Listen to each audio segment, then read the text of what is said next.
Are you ready? It's the Roundtable with me, Robert Bannon. Hi, everybody. Welcome to the Roundtable. My name is Robert Bannon. You're listening to us on Broadway World over here on the Broadway Podcast Network, here on social media, and I'm excited. This director, I think the rumor is you have 10 Emmy Awards somewhere in your house. Is that true? This is true. Yes, it is, Robert. Can I come over and take a selfie with all 10 of them, please?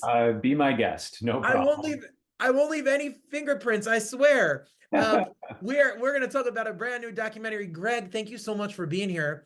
The director of this piece, I think it's as timely as ever because AI is the rage. We've been talking about it. It's controversial and all the things. So tell us, how do you go from NFL film to Emmy Awards to a documentary about AI?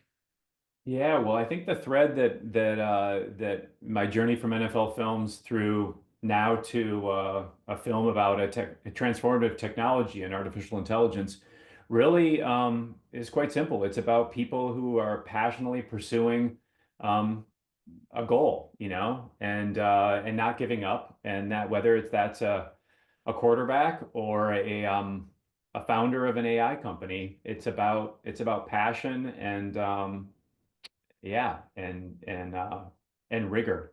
Yeah.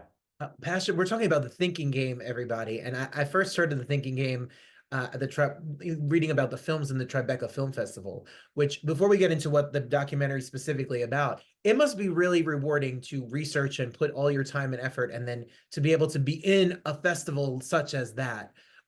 What's it like now that this has been out, now that people have seen it and you've gotten the feedback after working on this for so long?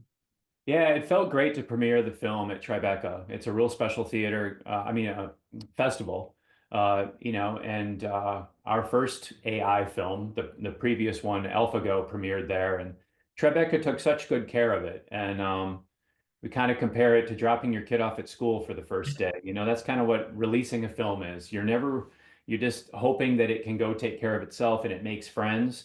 And so Tribeca was the first opportunity for our festival or our film to make friends and find its audience. And so since then, it's had select screenings, academic screenings, but really this Sunday marks its first public release theatrically in over 70 theaters around the country. And that's really exciting to us that now, this little film can go out and start to encourage people to discuss the technology that they're being exposed to every day and shaping their lives every day right now. Well, can you tell us? I know who it's about. I know it's about Demis and all of that. But can you tell the people what is this film? Who is this film about? What does it have to do with the Nobel Prize? Like it's quite a story. Yeah, the film is its focus is artificial intelligence and one man's pursuit of achieving and AGI, artificial general intelligence, which is just the ultimate that will transform our lives. And as Demis says, the founder of DeepMind, who is the protagonist of the film, whose journey through life from being a chess prodigy at 4 years old all the way up until founding this artificial intelligence lab, DeepMind, he feels is has the as he says in the film, he feels like this technology is will have the same impact as fire or electricity. And so that was pretty powerful to us, and wanting to make this film when we learned of his point of view on it. And we were granted access behind the scenes for the last 5 years, documenting these different streams of research. And we encountered one stream of research that we were told that if they were successful in solving this 50-year-old grand scientific challenge of protein folding, that it could be Nobel worthy. And so we set out to start documenting that research team as they worked on this problem for years until they solved it. And then subsequently, a couple months ago, Demis and the team lead, John Jumper, were awarded the Nobel Prize for this achievement. My God, Greg, I don't even remember basic algebra one from high school. Never mind. Like it's amazing. It's amazing to me. So, do you look at for them? Did they come to you after your last film? Like, how does the partnership work for this particular documentary to be made? Yeah, well, with AlphaGo, Demis was in that because we documented that achievement in the film AlphaGo, another achievement. And Demis was there, but we didn't really know how significant he was, like what his life story was and what have you. That film turned out quite well and encouraged a lot of people to enter the world of AI or expose them to AI for the first time. And Demis invited us behind the scenes to film, primarily just as a documentary team, not for an output, but rather just to collect footage, put it on a hard drive, just like they would at NASA in the 60s with different rocket missions. And then maybe one day someone would dust it off and look at it and say, hey, we know where we are now, but 20 years ago, back when Greg and Gary, my producing partner, were filming, behind, just behind closed doors, the research. Let's see what was going on. Let's see the timestamp of that. So that's kind of how it was conceived. No particular output until no goal for an output until we discovered this AlphaFold team, and Gary and I said we need to make, we have a story to tell now. And while you're doing this, you don't know how this story. What's fascinating to me about a documentary is you don't have a script, so you don't have an ending. There's not a happy ending, a good ending. You don't even know how this story is going to end. This is absolutely true, and I think that going back to NFL, my kind of where I got my PhD in film for 10 years at NFL Films, learning to make films. You'd go and film a football game, and your goal was to tell the story of the game, and you had no idea how it was going to end. And that was a thrill, So you're if it ends in a way, if you're there to cover the Packers and you want to tell their story and they lose, well, that's a story you have to tell, and tell it with emotion. And regardless of the outcome, my goal from the beginning, probably at NFL Films, is always to make goosebumps. So I was never really worried, and nor was Gary, my partner. We were never really worried about the outcome. We knew however it ended, it would be fine from a filmmaking standpoint, and we would have a compelling story. Well, I am sure you do, and like we said, it's all over the news. We use it.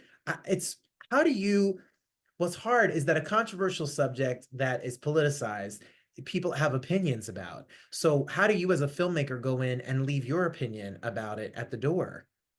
Well, it's interesting. That's interesting. It's the goal going in is my curiosity really is about people. My curiosity was about Demis, was about the researchers that were working, and their past, and why they chose to be scientists, why they chose to be researchers, why they were thrilled when they failed, with an experiment. And so, um, if if I'm opening my feed on my phone and I'm going to Reddit or Instagram or what have you, or even the news, that's hard. It's hard not to get caught up in the noise.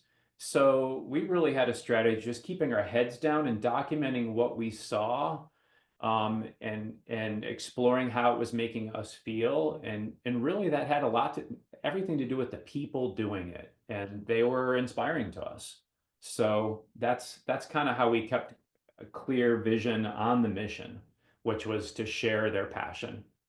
Which I think is what's so great about filmmakers is because it's the same thing about why people act. It's to tell stories and to hear about people's. You don't have to always agree or disagree or how you feel, but it's an amazing feat and an amazing genius of a person and team that put this out there and together.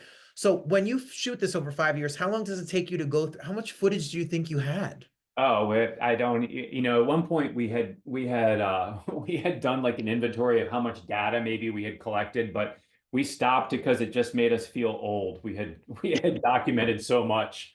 So hundreds and hundreds of hours, hundreds of hours. So, but we had a really good system because it really was designed as an archive to start with. We had a very good database that we curated along the way. So that was really helpful. To be organized was paramount in being able to get through all this footage to put together the story. Well, listen, he spent 5 years of his life filming this and countless hours editing this and getting this together. So you definitely need to check it out. It's like you said before, it's a huge feat to get it done. It's a bigger feat to get it in film festivals. It's an even bigger feat to get a release out here in theaters now. So there's 70 theaters that are going to show this. And is the best way we can support your work and this to go see it. Absolutely, go see it, and especially if it's this Sunday, find a theater, IRL, the in real life movie club. Find a theater near you, and stick around after the screening to talk to your neighbors, which is what they encourage. And we're real excited about the whole format to discuss it. What you were excited about the technology and what scares the heck out of you out of the technology. I mean, it's all in the film, and it's all there as a invitation to and to think. Well, I I don't want robots to take over, but when I go on eBay and I'm trying to sell an old lunchbox, don't judge me, Greg, and my weirdness. I love that I can hit that little AI button and it types that whole description for me. I don't want to lose Yeah, my job, but I love it. yeah, no, it's yeah, there are definitely some yeah, it's yeah, I'm not surprised you love it. There you go. So, how can we follow your journey? I'm sure you have more projects. I'm sure you're working on things. I'm sure you don't just, sit home and polish your Emmy Award. So, what can we do to keep up to date with what you're doing? To keep up with what I'm doing is you could check out just my website or Instagram. So it's just I go under the handle Real as Dirt, REEL as Dirt, which is just kind of a riff off of a review of Johnny Cash one day where you never really question the authenticity of it. It's just real as dirt, and that's the way I like to look at my work. So I, that is the most perfect name for a documentary filmmaker that you could possibly go check out all his other films, everything else that he's made, award-winning films that you've been a part of. And thank you so much for being here. I'm excited. I'm gonna watch this and I'm gonna think about what I see, and I'm gonna shout out to Demis and to your team and to Gary and to you, Greg, for all the work that you did on this. And may the best in the rest of the films be yet to come. awesome. Thank you very much, Robert. Thanks so much for being here. Bye bye.